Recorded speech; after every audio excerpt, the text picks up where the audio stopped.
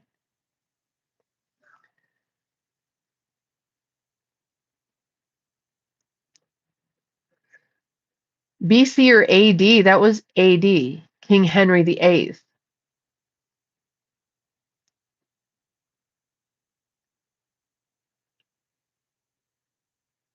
I'm sure of it, motherfuckers, all of them.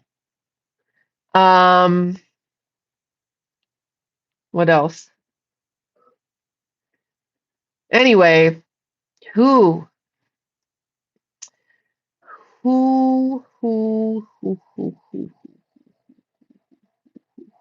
And then, you guys, this is going to sound really crazy, and I've never told you this. So, because I knew him just ever so not really knowing him, Malcolm Jamal Warner came to me after he died to give a message to our mutual friend who was not listening to him. And I was like, why me? And it's because we were born in the same, I had no idea. We were born in the same exact, like, soul dump or something like that. We reincarnated in the same time. He was born August 18th. I was born August 15th, 1970. And when we met, he was like, I mean, we really didn't meet. We were in the same place. My friend, our mutual friend, his birthday party, and I was there alone as always. I always went everywhere alone. So I'm standing there and like I keep feeling someone staring at me, and I look over and it's goddamn Theo from, it's Theo Huxtable staring at me, but not just like, hey baby. He was like that, like, and I'm looking at him and I'm like, look away, and I look back and he's still looking at me like that, and I think I finally went like, like, what? So he looked away. But so he came to me after he died, right after, which was really crazy. They do that. It's like they have 3 days here to get their message out, and then they got to go do whatever they got to go do for a little while. So he's like, I'm like, why don't you just go tell him yourself? He's like, he's not listening to me. He doesn't believe it's me talking to him, but tell him. And I'm like, okay, fine. What do you want to tell him, right? And then I'm going to tell him that he needs to just listen to you. He needs to believe it when you come through. And he's like, tell him that I was already out of my body. There was no trauma. I was already out of my body. And so then I did tell my friend that, and he's like, that's exactly what his mom said. He said to her, because she was listening. So then he gave me more information. And I was like, I'm not telling him that. You need to go tell him yourself. Here's what I got.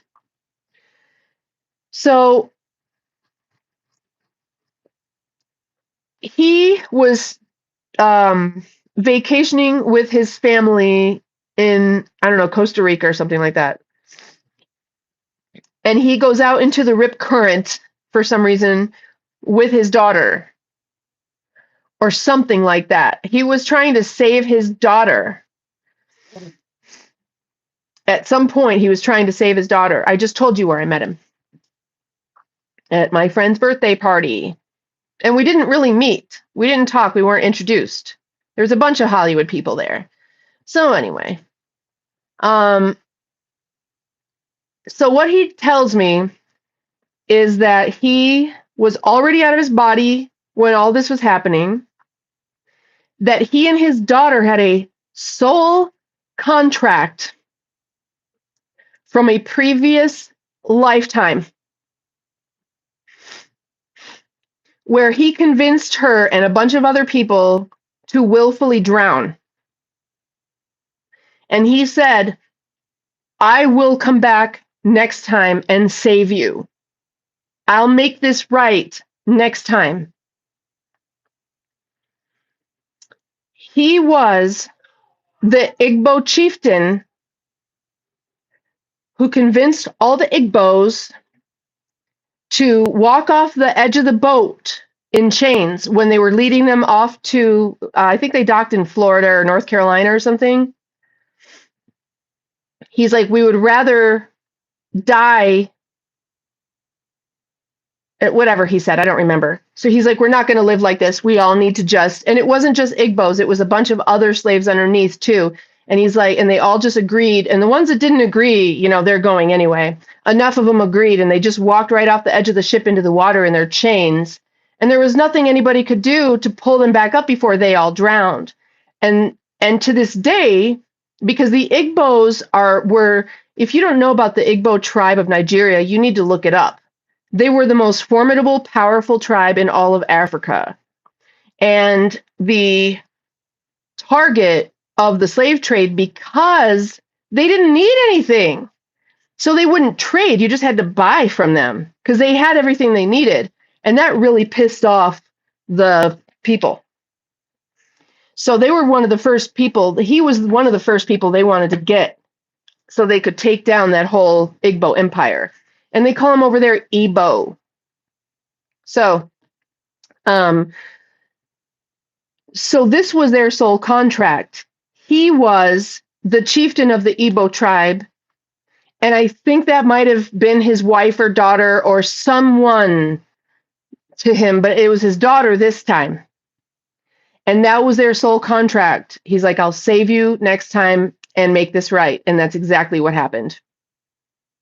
But I'm not getting ready to call my friend and tell him that.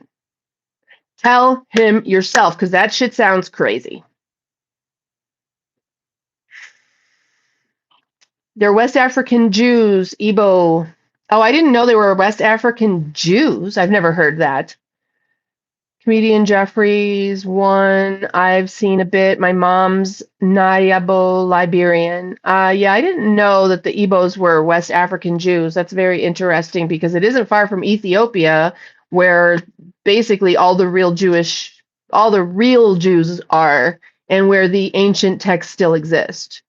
They fled, they survived, nobody went looking there, you know? So, right? So I've never looked up, like, you can't really find a picture of the Igbo chieftain.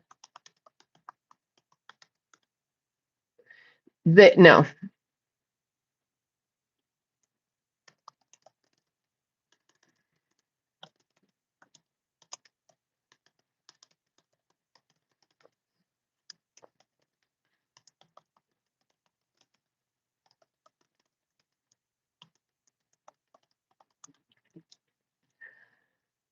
Oh my God, it's just Igbo landmass suicide. Yeah.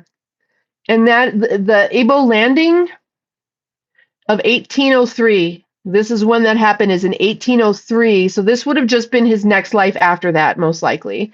And look, you know, I mean, it's riveting. It's definitely riveting, you guys.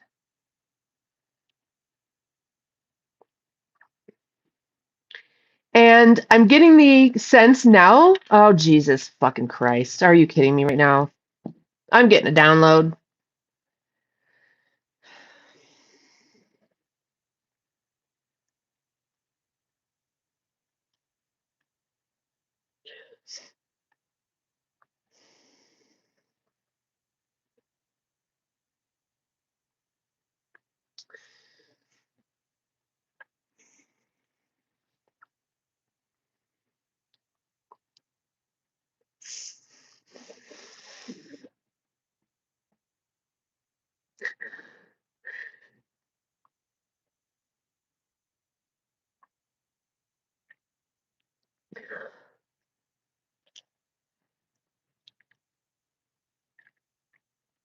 I get it. I get it. I get it.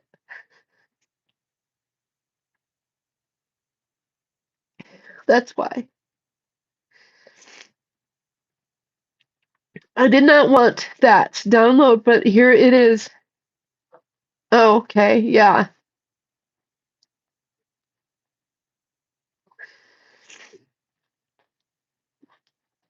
Hold on 1 second. Sorry, guys. That's why. That's why.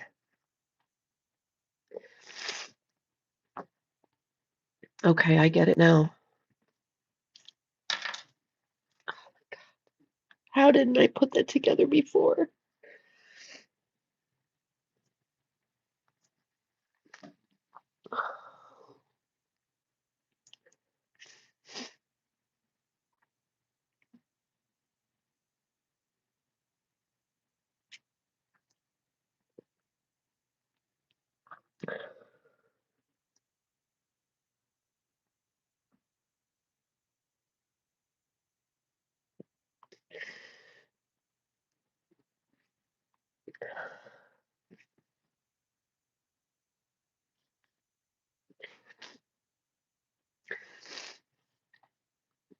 Okay, I'll tell you what I got. Okay. That's also my past life. That's why he was looking at me like that. That's why we came through together, because I was there. Baby daddy, Igbo. My 2 kids, Igbo. Me, apparently. And I get it. Like, this is the reason why I've always felt more comfortable around Black people, although they don't want me around.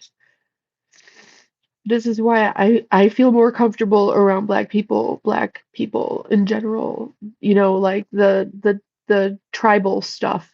I studied African dance when I was a young girl. Um,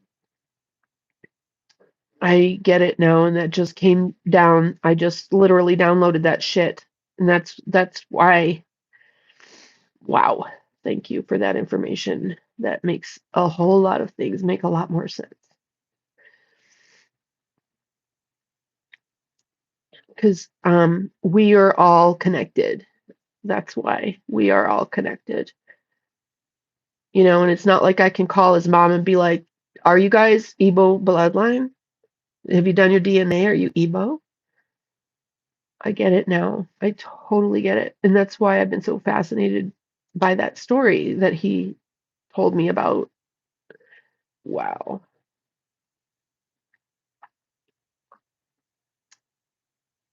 Oh, sorry. Sorry for that. That sometimes happens.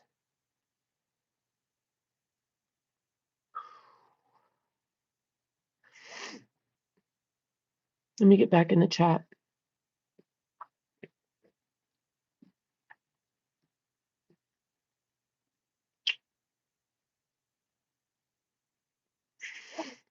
Brian Kinney, thank you so much for that. Appreciate you.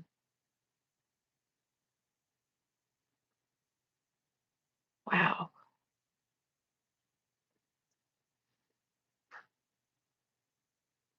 I'm like literally, I'm like literally blown away right now.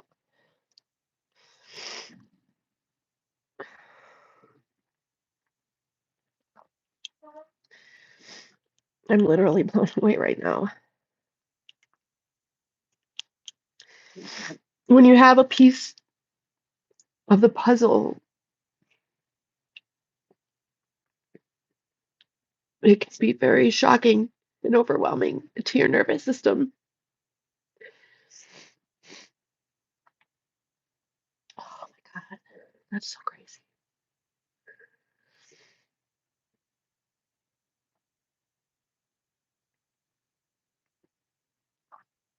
I totally get it now. This is my first time being white. And the last time I was a goddamn Igbo on the ship. And that's why I came full circle back to baby daddy babies. And that's why he was looking at me like he knew me, but was like, I know you, but I don't know you. Because he did know me, but he didn't know me. And that's why he came to me with the message after he died. Oh my God, that's so fucking trippy, you guys. Oh my God. Sorry. Sorry. Oh my God.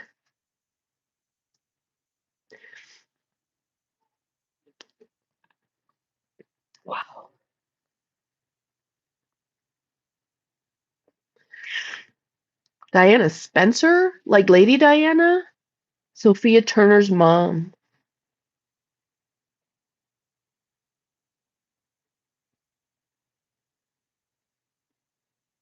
I don't know what that is. Let me see.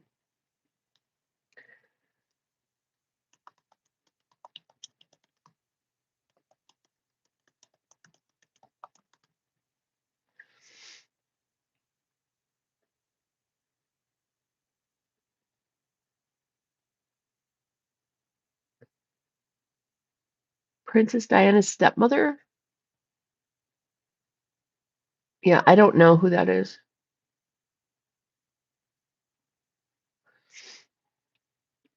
Anyway.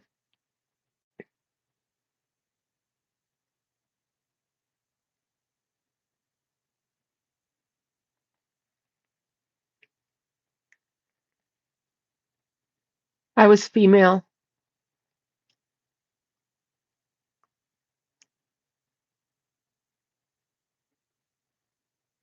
I think. I mean, that's what I'm getting, right? All right.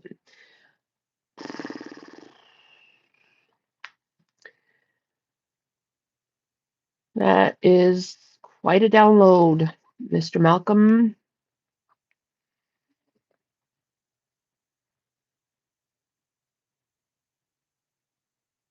You remember being a cliff dweller on a hot red desert? Yeah, you guys, listen, when you have memories and downloads of stuff, you just like believe it. You do remember. You can remember. You do have patterns every single incarnation. There are patterns. You know, my mom, when I was little, she used to say I had a jut butt like a black girl. I had a very curvy spine, so my butt stuck out more than most, and I'm muscular. And, you know, I was just always, I just always resonated better with people of African descent.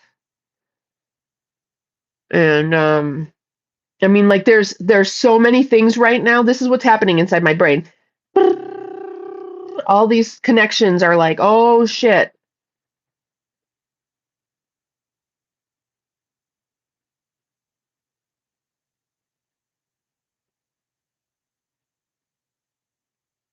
I studied African dance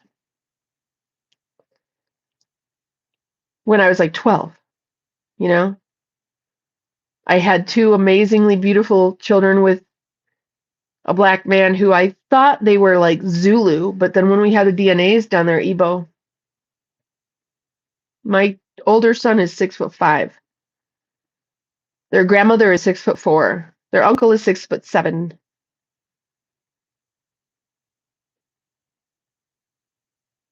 Herb, yeah. Like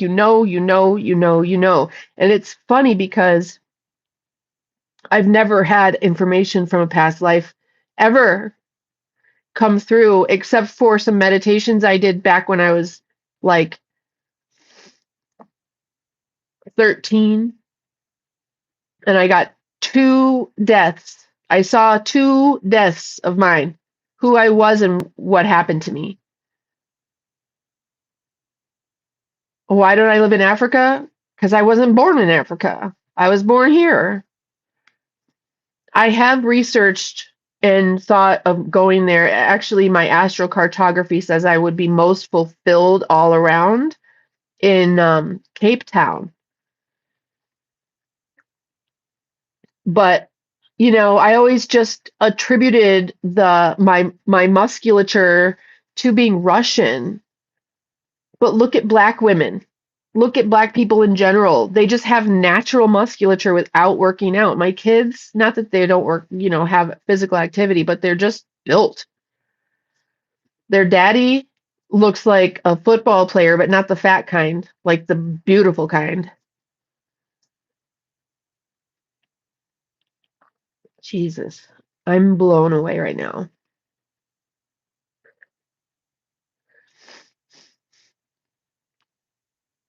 Oh my God. Complete ethnic meridian?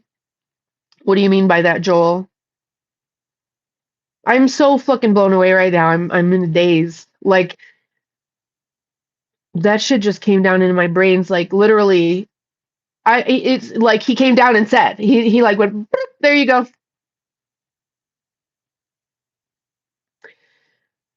So some of the videos I have hidden, I'm going to turn this off and I'm going to lay down. Some of the videos I have hidden are actually when I was doing a reading for someone on the channel, and there were certain things, because I'm trained in body scanning, right? And so it did happen that I was like, I had a have you seen that one, Brian? I don't even know if it's available or if I hid that or if it's just for members only. It's like a year ago. And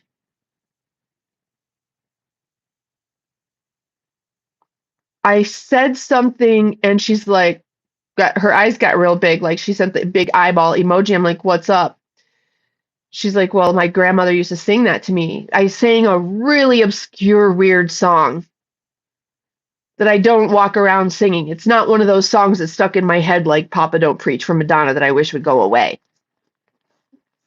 It's something that I can't even remember at the moment what it was, but it was from West Side Story. Oh, Maria. And I said that. And she's like, my grandmother used to sing that to me.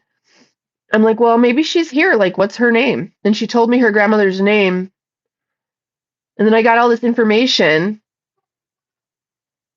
And she's like, no, none of that really makes sense. I'm like, okay, no worries. And we ended it and whatever. And this lady wouldn't go away. The one that came through in the reading. She wouldn't go away. And she's like, I'm two people. I'm two people. And I'm like, what do you mean? Like, did you change your name? Do you have two identities? I mean, like, what does that even mean?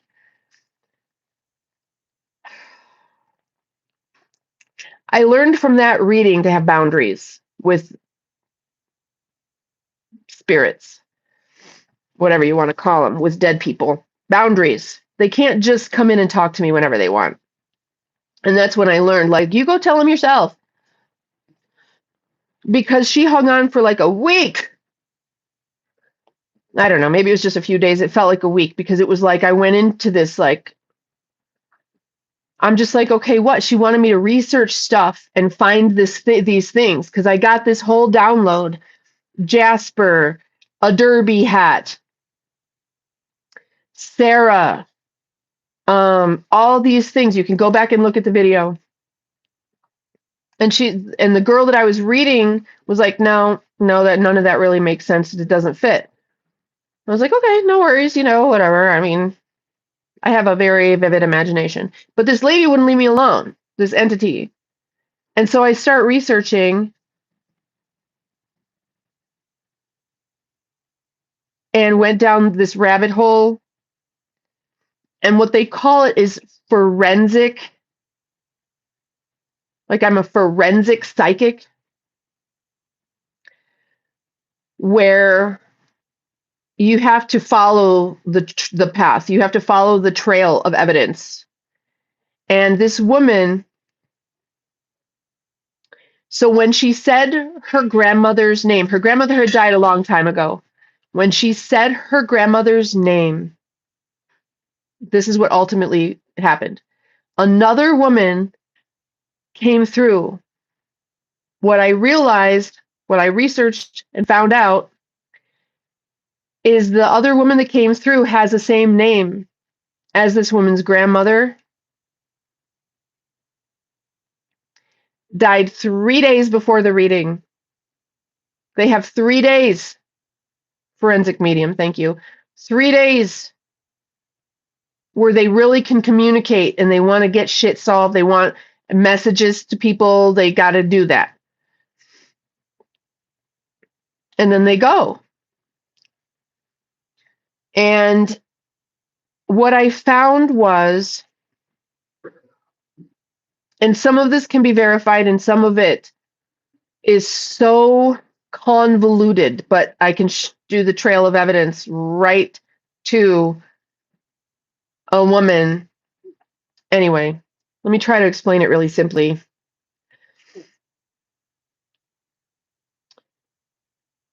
So the woman's name was the same as what my girlfriend on here, her grandmother. But this woman had just passed away 3 days before. And it took me a long time to find that. And then I started to realize I'm reading a different woman. And that's why she kept saying, I'm two people. I'm two people. That's what she meant. Like, I'm two different people. Like, same name, two different people is what she meant. And I'm picking it up as I'm two people. I'm two people. But what she was saying is two different people. Two different people. So, and I was getting Jasper, and I was getting a Derby, and I was getting Sarah. Those were the three main components.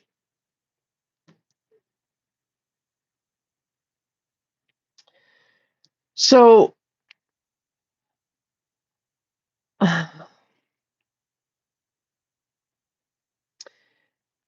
there was a very famous voiceover actress. I don't even remember her name anymore, but it was Sarah. Sarah something. We did it. Okay. So anyway, this lady comes through, and I'm going to tell you the story. I just remembered her name. Sarah Berner. Sarah Berner was a voiceover actress, and she was the star voice. She was Jasper in Jasper's Derby.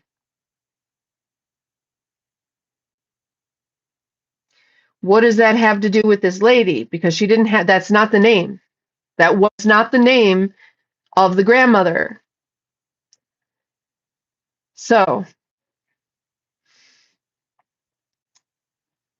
but I saw a visual, and this was it. I was so fucking blown away when I saw this. I kept telling her, I'm like, I'm seeing a woman in like a derby. And that is exactly what I was seeing. I described it in the live stream. And you can see in the live stream when you watch it back that I'm not researching, I'm not doing anything. I'm literally just talking to the phone. So Jasper's Derby Jasper was played by Sarah Berner. Okay, so then listen to this. She's here. Okay. So thank you for coming in. We're just talking about how we met. Okay, so this woman was a star. She was the biggest star in Hollywood. Female star, right? And she really was one of the biggest stars in Hollywood. So she married her agent or something. He was younger than her, which I think is a problem for men. She was more successful than her, which I think is a problem for men. He became very abusive. They adopted a little girl that I actually think there's some funk about that. I get that sense, but I'm not getting much information about it. Regardless,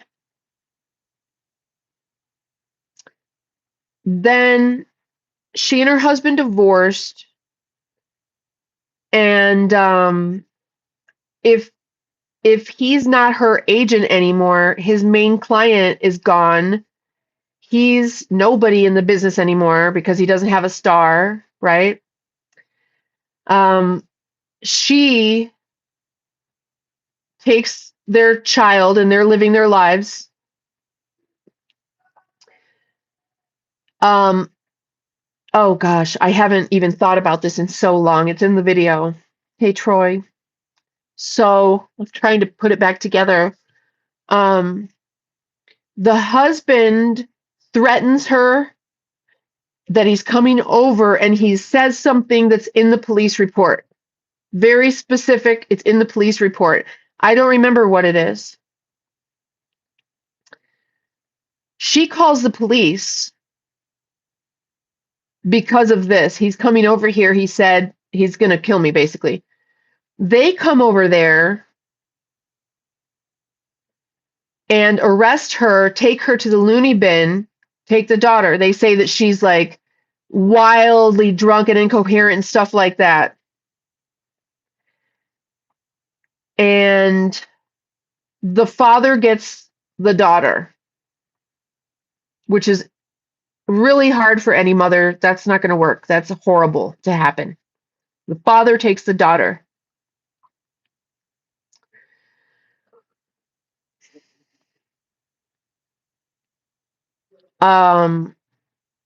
She dies. The family doesn't release that information until like 8 months after her death.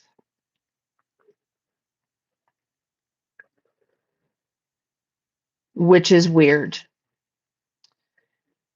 The husband, who was the agent, disappears. But I think I found him. I think I found her. Because I was led magnetically down a trail of evidence. So convoluted and deep, it should be a movie. I'll try to make it simple. So the guy, basically back in the day, you guys, you could just change your name and your identity. There was nothing stopping you from doing that. And I'm sure a lot of people did that. So what happened was they faked her death so that he wouldn't come looking for her because he was a crazy abusive asshole. She was afraid for her life. So they had to fake her death, and that's why they waited so long. She was already gone. She moved into the middle America and changed her name to the same name as this woman's grandmother.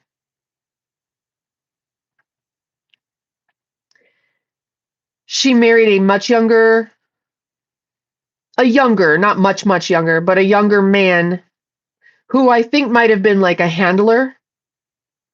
They also, I believe, adopted their children because she would have been too old to have kids. And they adopted a boy. No, that was it. They had one child, a boy, that they adopted. Okay? Stay with me.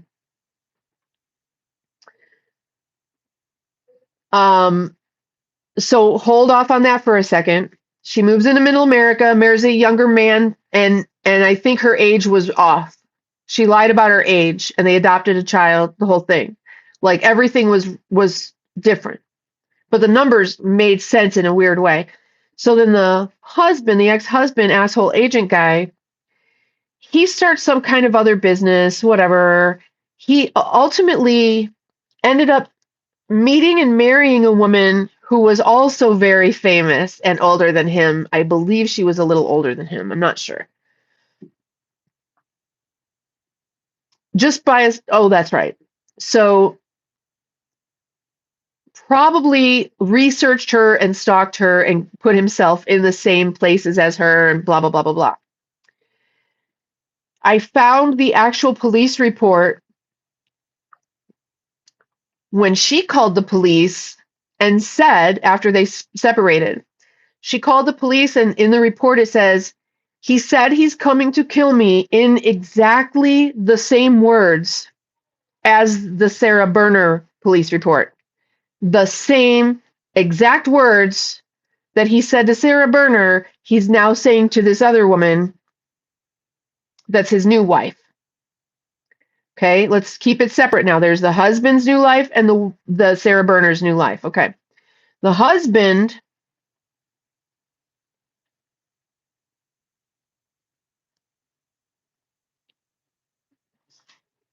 okay, so they divorce. And I'm like, I know this is the same man. So I go looking for him, and I found him. he married a very much younger woman and had some kids and recently had died. Okay. But this woman that he married named, oh shit, I don't remember her name. Very, very popular woman on the like feminism kind of vibe stage or something like that, if I remember correctly. I have videos about it. After she died, he controlled the narrative, I guess, and said they were high school sweethearts. And her friends was like, yeah, no, she didn't know him in high school. And I tried to look her up. She actually won a dinner with Eleanor Roosevelt by doing a writing, Roosevelt or Eisenhower, somebody, one of the president's wives, Eisenhower Award or something like that, for a piece that she wrote in school. So she became a journalist, a very, very famous journalist later on. Okay. I couldn't find any records of which school she went to and which school he went to. But they didn't even grow up in the same town, if I remember correctly. So what he said was just bullshit, and she denied it because that was like part of the story that he would tell people when she was alive. And she's like, that's bullshit. Okay. So there's that. That's Sarah Berner's husband. Police reports, 2 of them, same matching phrase that he said he was going to do to them. I think it's the same guy. There's no reason for me not to. I was led down this path. Okay, let's go back to Sarah Berner. Her family doesn't reveal the evidence or does not say that she's died until 8 months later. So, no, this is a different, that's the husband. That's not Sarah Berner. That's just, he finds wealthy, famous women to abuse. All right. So back to Sarah Berner. She dies, not really, and moves into Middle America with possibly her handler, like someone that's going to help protect her when you go into like witness protection or whatever. That's kind of the vibe I got, is it wasn't really a real marriage and it was just whatever. So, and also in the obituary, the picture of her was a picture of her as a very young woman, not even Sarah Berner as a very young woman. It was a picture of just some woman very young. There were no pictures of her as an older woman at all, which makes sense because she was hiding her identity. All right, so back on track. They adopt a son. Her age is fudged. And if you line up like, whatever, I go into it in the video. I'm trying to keep it as simple as possible, not to hurt myself.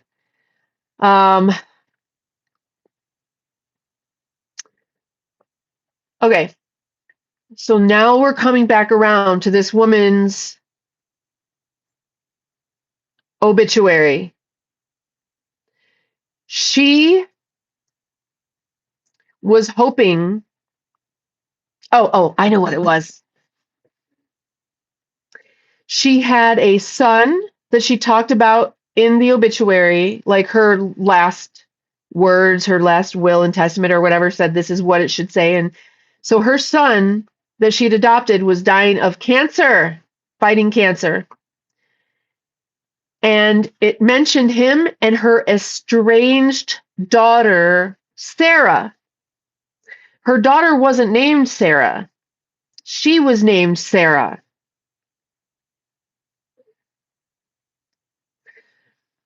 But what I got was that her ex-husband renamed their daughter so that she couldn't find her.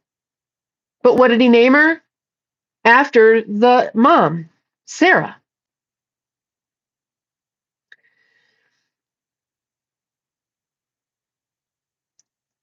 So she wanted me to go she wanted me to call Sarah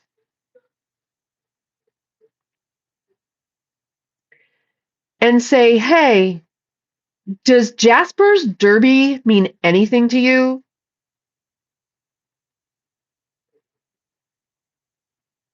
Because your mom wants you to help your brother dying of cancer because you got the inheritance, you got the money, you have a brother, he's dying of cancer, even though they're both adopted, not related at all. And I was like, tell her yourself. She's not listening. She doesn't hear me. So I asked Godfather to call her. Well, you can't really ask someone else to do your job. So I called and just left a message. I said, you don't know me. I don't know you. There's a message that I've been given. I don't know if you believe in mediums or not, but if you'd like to know, I will share. And I didn't get a call back, but it doesn't mean that she even heard it. Someone could have heard it and erased it. It doesn't mean she didn't want to know. She might just not have been ready for that.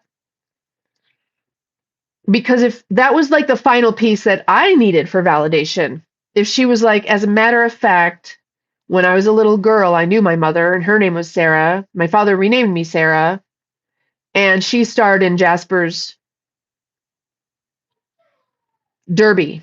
But my mother died many, many years ago, to which I would say, well, au contraire, my darling. No, she did not.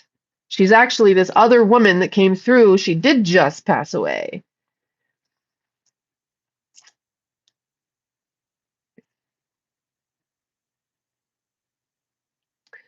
After this is when I learned that you have to have boundaries with those who have passed because, man alive, they want their messages to get through. But really, what I'll do these days is just tell someone, please believe it when they're talking to you. They are. They're trying to tell you something. I don't want to be their mouthpiece. It's exhausting. Because once they know that you can see and hear them, they will not leave you alone. Unless you say, please leave me alone. But that's hard for them because it's like, please help me. Help us, please. The movie Ghost. Kind of, yeah, I guess. I don't really remember it. Always trying to break through. Well, then it made me feel like that little kid in the movie, like, I see dead people. How do I handle all of this? Okay, that's a very good question, actually. Brian, in order to be able to handle all of this, you have to have a very, expansive nervous system. You can't do things like this without working on your nervous system because your human body, your puny human nervous system is not capable of holding these things and dealing with these things. A lot of the work I've done in my life is exactly expansive. That's what it is. The yoga, the meditation, the pranayamas, the everything I've ever done.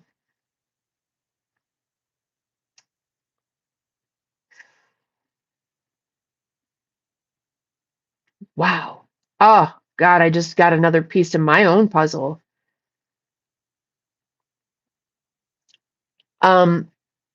So it can be very overwhelming. It is overwhelming for me, even though I'm capable, right? So check this out. I just got another piece of the puzzle connected back to the Ebo situation. I've always had erratic breath. When I was very little, one of the first things in life I did is suffer from debilitating deadly asthma. When I mean deadly. It wasn't just like, it was deadly. I've been in ICU, intubated, and no dealio, right? So why? And I have great lung capacity. My ribs, remember I told you guys my rib cage is 3 centimeters wider than your average woman, and that's why my doctor did that to me. Why is my rib cage 3 centimeters wider? Well, because of struggling to breathe makes your lung capacity huge. It makes your lungs strong. It makes your rib cage big. I'm guessing that's what I get from all of that.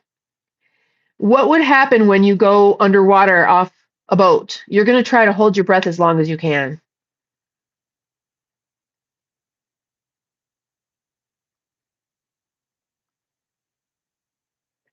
And I just stop breathing. I will just stop breathing and hold my breath, and I'll recognize that I'm not breathing and I have to breathe.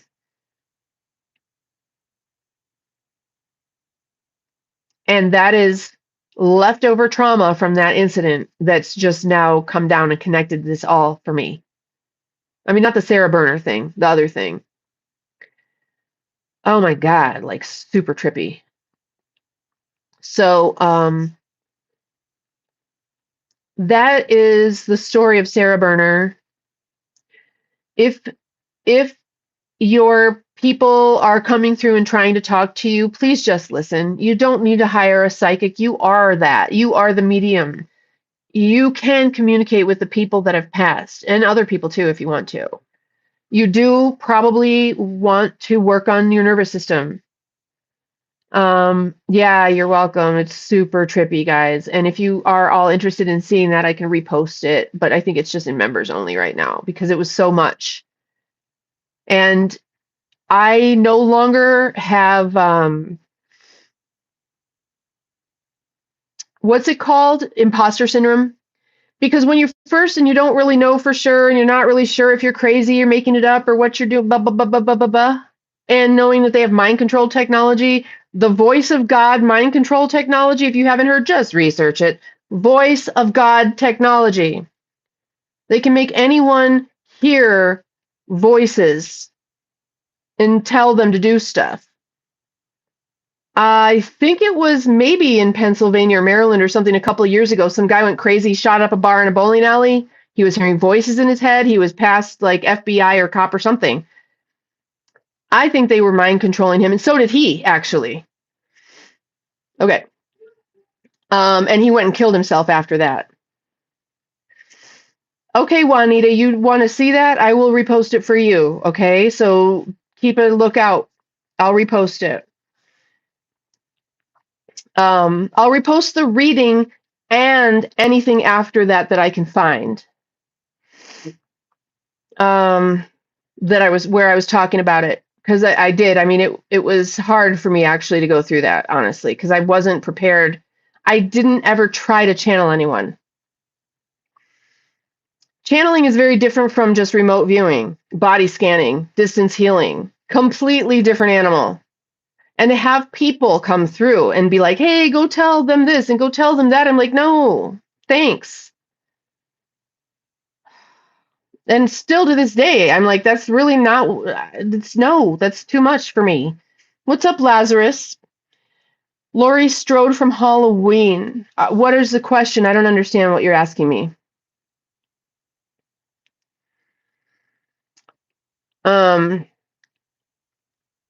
So if you have a desire to be able to do stuff like I'm talking about, so I've been like this my whole life, first of all. Yay. I mean, I'd rather be like me than the normies and PCTs or whatever they're called, NPCs out there.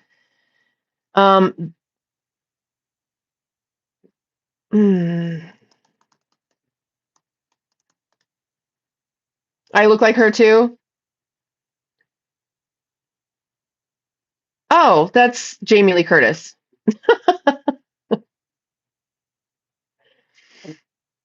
Yeah, Lazarus. Everybody tells me I look like her.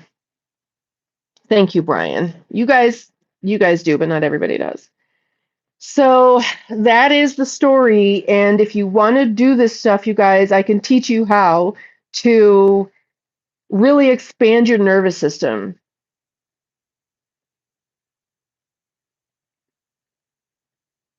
I've done it, and I continue to. But I'm going to share a book with you that you can actually get because I don't want you to continually research online because we need to get off of online.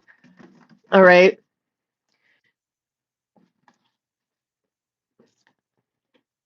Here it is. And I know it's mirrored for you, so I'll read it. Okay. This is called The Shivananda Companion to Yoga. The Shivananda Companion to Yoga. Okay. This book is the best way for you to start to really expand your nervous system.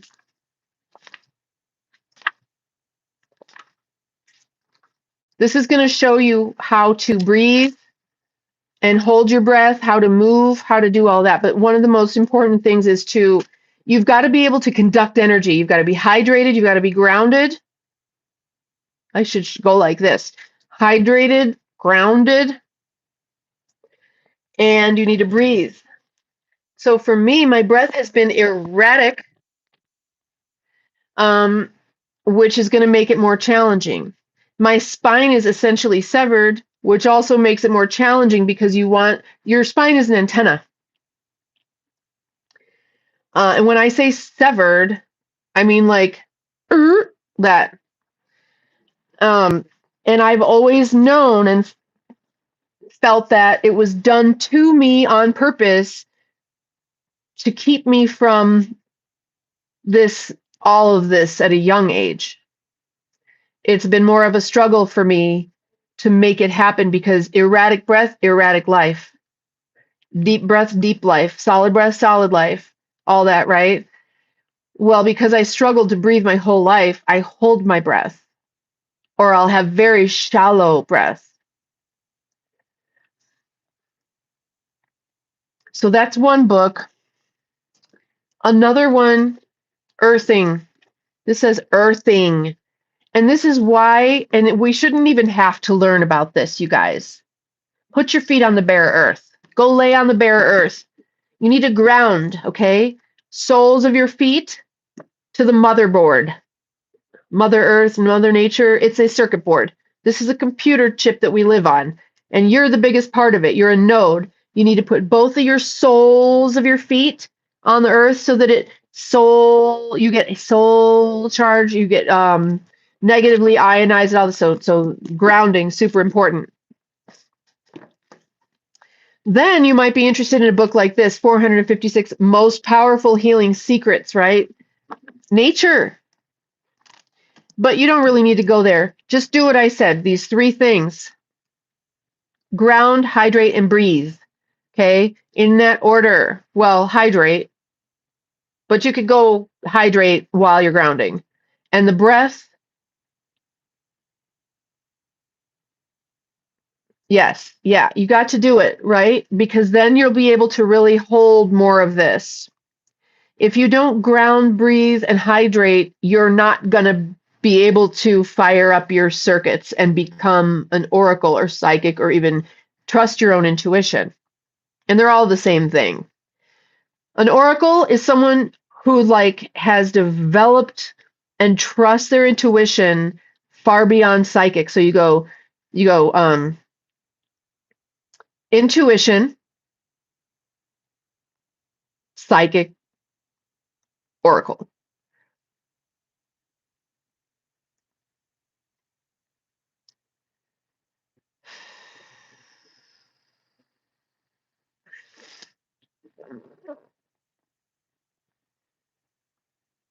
You are welcome.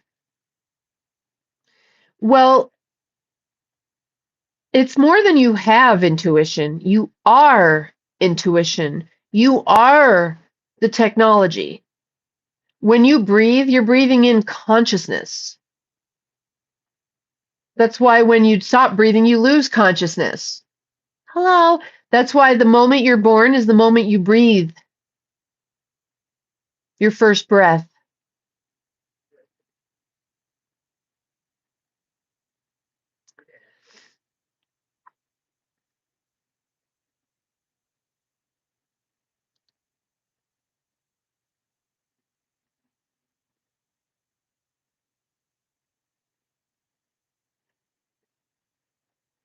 Adriemoy moi. What are you saying? Nothing. Okay. So that is how you do it, you guys. And that if you develop your nervous system, no, I don't understand anything you're saying. If you develop your nervous system, you probably will start to have experiences and then you'll be like, "Oh my gosh, that's my intuition," or that's whatever, or if you understand what I'm going to do to use Lotkov Show her the parts, bring a whistle. No idea what you're talking about. You ain't gonna do shit to me, biatch. Bye-bye.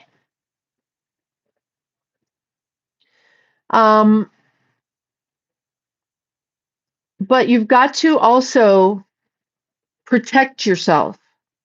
Protect your energy.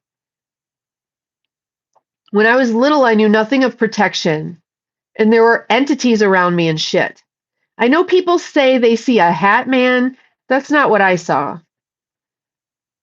There was other people, and they're called watchers now, I understand, but they were like this, okay? They weren't wearing glasses, but they'd stand like off in the distance, just a little ways away, like next to the building, next to a tree, like where they might not be noticed.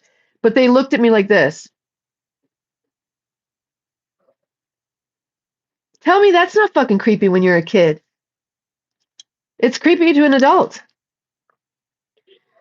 Well, I later learned to protect my energy, but then I forget about it. I forget. And then one night I've had when I'm very, very deep in my practice, all kinds of crazy shit starts happening, you guys. I think I've told you the story about how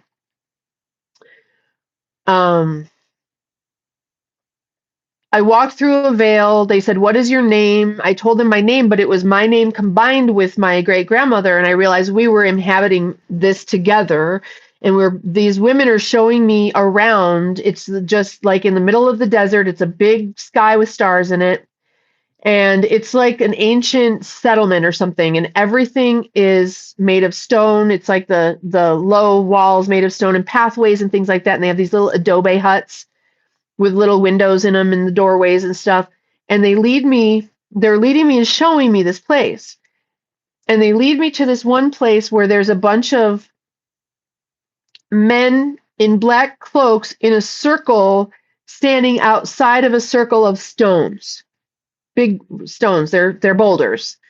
A circle of boulders and men all around them. The women aren't allowed to go there, but we can see and hear them. And what happens is this cloud forms overhead, I don't know, 20 or 50 feet up. And it forms into just like a mouth. And it's going like lightning and thunder at the same time. It's communicating to these men. Okay, so then they lead me, I don't know what it was saying. They lead me away and into one of the huts. It's nighttime. There's a little cutout window. There's candles around. And there's just this like bed made of stone, basically, and kind of elevated a little bit. And they lay me down and I proceed to give birth. And I used to say it was like I gave birth to Jesus. It felt like that was what I was thinking I'm seeing. Like it wasn't a thought. It was just like, oh my gosh, like I just gave birth to Jesus. Well, so I know that sounds blasphemous to people who are Christian. I'm sorry. I'm not trying to do that. So I'm in the middle of giving birth here. And all of a sudden, I'm like woken up by the alarm, the fucking alarm clock at 3:30 in the morning. Nobody sets their alarm for 3:30 in the fucking morning. Pew, pew, pew, pew, pew, pew. So I'm like, and I can see my reality in the bedroom and this reality at the same time. And I've got a baby half out of my coochie. And I heard that if you spin yourself, you can get back into a dream. I couldn't get back into it. Now, I was interrupted, okay? I was being shown some shit. I really don't even know what I was supposed to get out of that. But the fact that it was interrupted, I don't know exactly if it was 3:30, but it was not like, oh, it's 7, it's time to get up. It was a time, and I was dating a guy and we were living together and he's sleeping next to me. I assure you, nobody sets the alarm for that time of day. Well,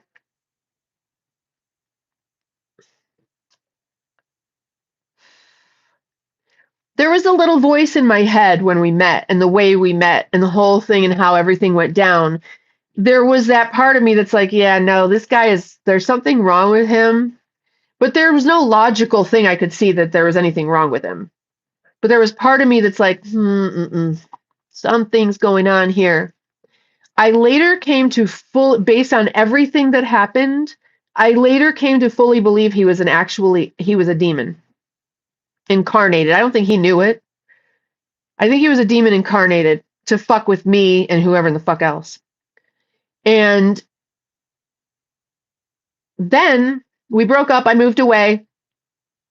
I had put a bunch of storage in that town. So when I moved back to that state, 4 hours away, I had to go back and get my shit out of the storage unit. He didn't know I was back. He didn't know anything. So I take my little baby, Corey, who is now 22. He was a little kid at the time, little toddler. He was maybe 4, maybe 3. And we drove up 4 hours to get my shit out of the storage unit.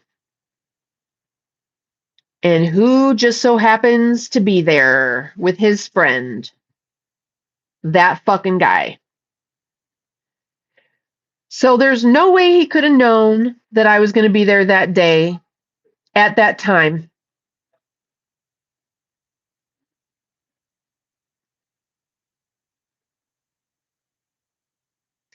And I was like, girl, you were right all along. I should have listened to you. Me. I should have listened to me. I was like, he's a fucking demon. I allowed Corey to go say hi, but I would not approach him. I was like, mm-mm.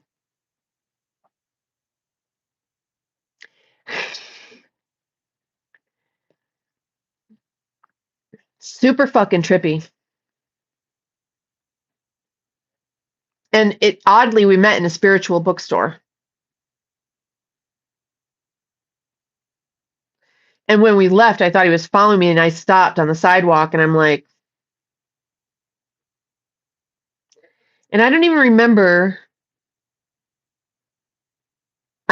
how we started dating. I don't know how he got my number. I gave it to him, obviously, but I don't remember how that all happened. But anyway. A spirit. Yeah, no shit. That's very interesting. But what's also interesting is that I took my son there for a little spiritual drum circle thing that they were doing, I think, if I remember correctly. And he wasn't part of that, which makes sense. Because drums and bells and stuff, the fucking demons hate that shit.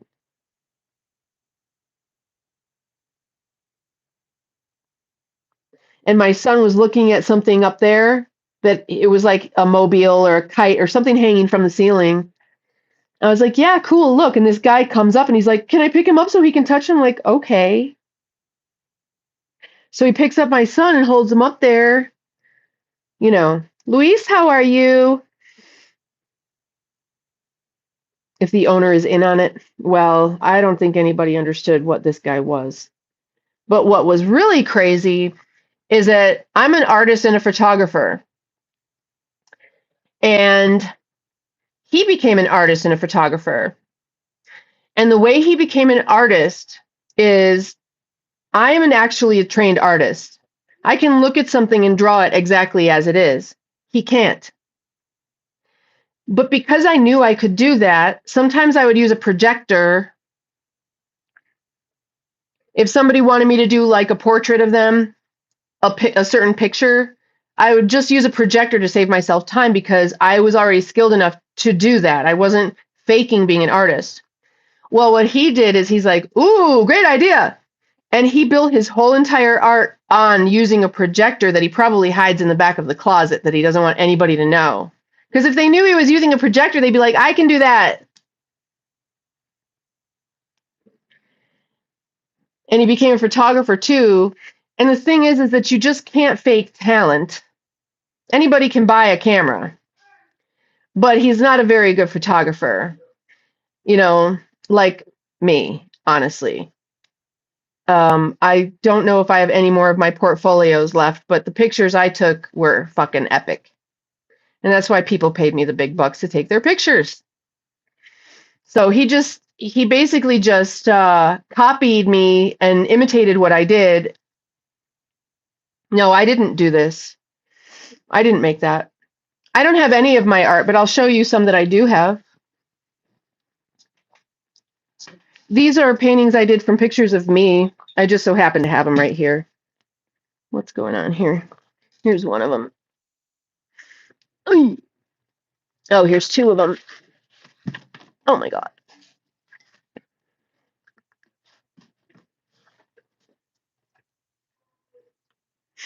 That's just a quick acrylic painting.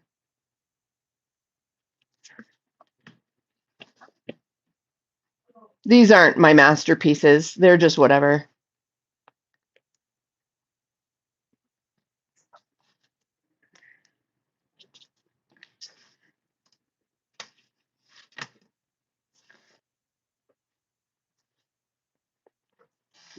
But I can draw and paint and take pictures and all that stuff. So I'm actually an artist, and not only am I trained, but I've been an artist since I was little, and that's why I got trained.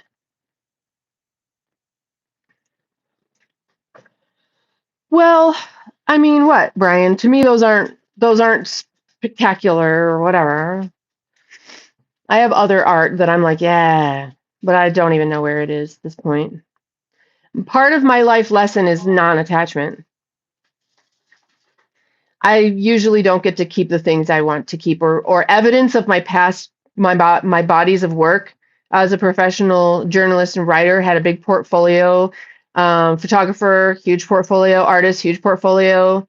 And when I was moving one time, I had all of that stuff in like a big musician's gig case, and I was making trips. And when I went back for another trip, it was all fucked up. People, it's a long, embarrassing story. The people who live near me went through shit, and the storm kicked up, and all kinds of my shit was blowing all over the place. People took my portfolios, they took things. So part of my life here is not to be attached to those things. I knew what I did, and most of it I've forgotten more things that I've done than I can remember. Geniuses would be like that. Yeah, I have one of those IQs. Yeah. I'm also neurodivergent. I was diagnosed, surprise diagnosed on the spectrum at age 45. So I grew up thinking that I was just, I don't know, whatever. It doesn't matter. That's terrible. I'm sure you devastated. Yeah, absolutely devastated, because there were also stuff of my kids, my children's things. But every step of the way, I've had people steal from me. I've had people let my things get destroyed. I've had lots of things. I don't have a lot of things, and I had to just be okay, like now, just willingly getting rid of things. I'm not supposed to have a bunch of stuff. I'm not supposed to have a bunch of evidence from my past of things I've done for some reason. Like, I guess that's just wasn't even my true path. Like, I'm on my true path now as an oracle. It was hard for me to finally come out and say that, like, okay, guys, I'm a fucking oracle, okay? It was really hard for me to do it because I know how there's stigma, although it's becoming less and less now. People are starting to understand that. And people, when I say oracle, people always think tarot. Yeah, people love to steal and destroy my things. They don't want me to achieve anything. Well, what I've, realized is that I guess that it wasn't supposed to matter. It wasn't supposed to become matter. Because you guys, if I had those portfolios, and I do have a lot of evidence of my work in digital form. I've got pictures of things. But if I had stayed on that path because I kept getting jobs, I wouldn't be where I am now. I can use my portfolios from the past to further my career and further not be where I am today. I wasn't put here on this earth to be a journalist. I wasn't put here on this earth to be a photographer or an artist for any more than what I was. And if I still had those portfolios, I would have kept getting jobs doing that stuff. I wasn't supposed to do that. I was supposed to, if you go to psychicbestie.com and read my biography, that is the stuff I was supposed to remember. And I just remembered something the other day too. I was a photographer, journalist for the Green Lifestyle Film Festival. I met Louise Hay. I mean, I've always been in these spiritual circles with these wonderful human beings, and that's where I belong. Just because I have talents in other areas doesn't mean that's what I'm supposed to be doing. Yeah, David, people listen to me, but they're not going to listen to you. So that is that. That's how that happens. And I think through all that loss, it also helped me to develop my nervous system because you have to hold a lot of, let's not talk about or to him. That's all he wants. Those are trolls. That's all they want. So it allowed me to hold some of the things now that I see. Because when people come through, and like I said, I'm not trying to be a medium, so no dead people, no. But to hold the things I see when I do.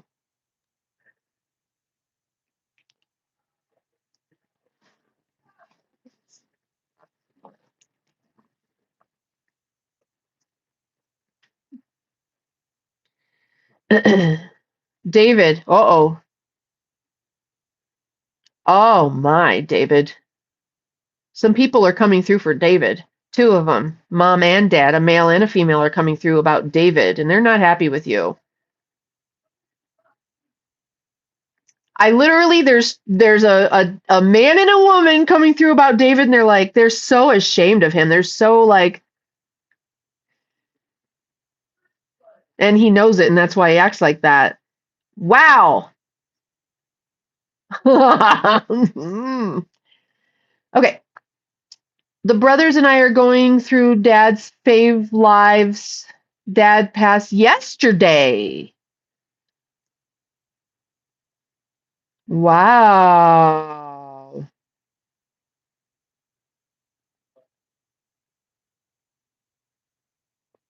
Listen, Christopher, from my understanding, they've got 3 days to give you information.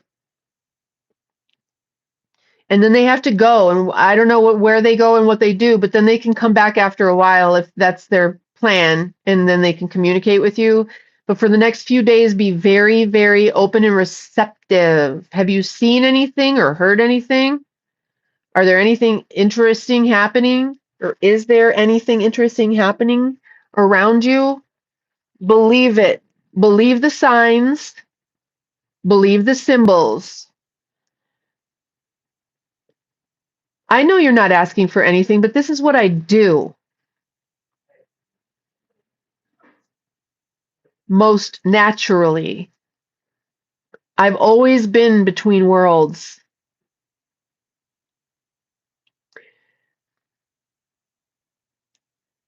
What's up, raccoon man?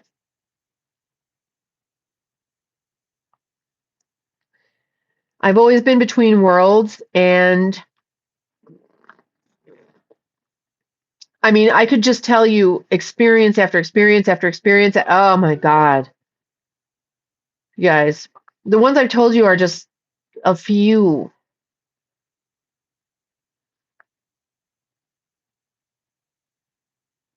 Meow alien. Okay, what? I like it, whatever that means. Did you mean to say that? I want to be a meow alien. Von, how are you? Yeah, let's go. You guys, for my own health and well-being, I'm going to have to end the chat now. As much as I'd love to stay and hang out with you, and I really would.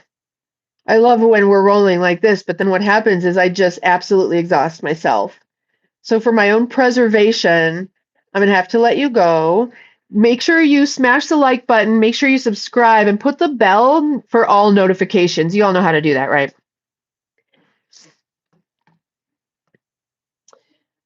Ton of things happening, probably nothing. His piano has been playing by itself.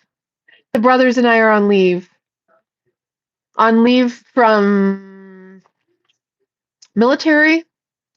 Your dad was a military guy as well. Heather, hi, honey. So I'm thinking positively about doing a sleep stream tonight.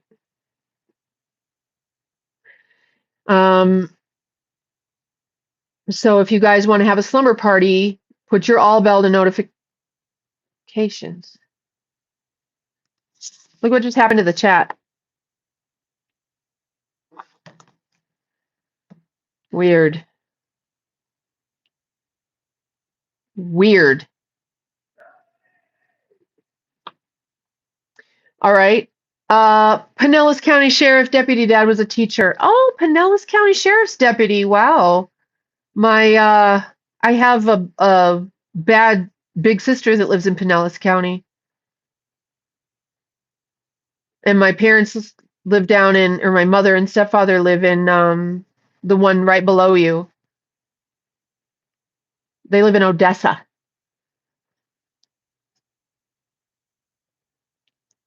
Well, good for you, honey. I want you to pay attention in the next few days. Like I said, your dad is coming through. Wait, your dad was a teacher. Okay. So you're CJ, Caleb, and Corey. Those are the sons? I have a son named Corey with that same spelling. Are you guys black? Why do black people name their kids Corey? Like, it's a thing. I didn't know that when I named my son Corey. My kid is black. So he's another black kid named Corey.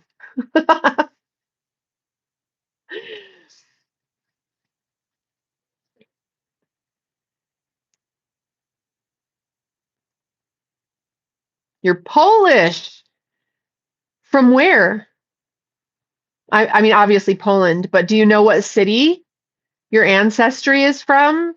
My father's family is considered to be Polish Russian. They're from Odessa.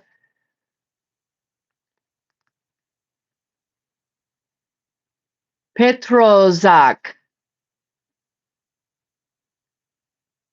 Petrakovich. Yeah. Petrakovich or Petrozak. All right, everybody. I hope you have a beautiful day. Christopher, come back again soon. And like I said, I'll come back on later for you guys to do a sleep stream. I believe. No promises. I hate making promises. But I'm pretty sure. So let's do it. I'll see you guys later.